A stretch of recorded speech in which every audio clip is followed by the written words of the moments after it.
Siyabingelela ngaso lesikhathi sithi sikuveze sikuthule futhi njengemthombeni media asithathe ihlangothi futhi asicheme namculi kaMaskandi noma nomhlelo omcimbi. Ezinye zezindaba ezisathusa abantu okwamanje ezisatrend usuna namhlanje ezithi kubonakala uMbeje emcimbini obukade ukhona la eGoli eperforma ingoma kaGcabashe ethe mahostela emva kokuba eseperforma ingoma yakhe.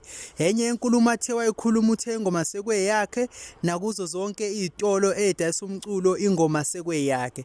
Ngabe wena mthandi umculo kaMaskandi noma mthandi umculo jikelele ukubuka lokho wena kuvumelekile kukuhle noma kungekuhle ukuthi umuntu aperforme ingoma yomunye umculi noma labaculi bobabili uMbeje kanye noGcabashe bakukhulumile bangaba nankinga ukuthi ungadlala ngengoma yami ungaperforma nengoma yami anginayo inkinga.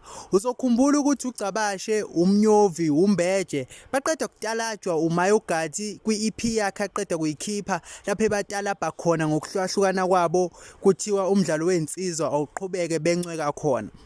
Andifuna kolunye uhlangothi enye into yavela ukuthi abantu abaningi abanye bayethuka badidekile ukuthi kuyaqala ukwenza lokho endimeni ukuthi kubonakala umunye umculi edlala ngengoma yomunye umculi futhi ebe encwekisana naye. Ngabe wena kuthini ukuphala kwakho ngalo lolu daba? Thina njengemthombeni media asithathe ihlangothi sizoyifaka ivideo yakho uMbeje eperforma yona lengoma siza ukuthi ukuphawula kwakho kuthini wena njengomthandi kaMaskandi njengomthandi womculo jikelele.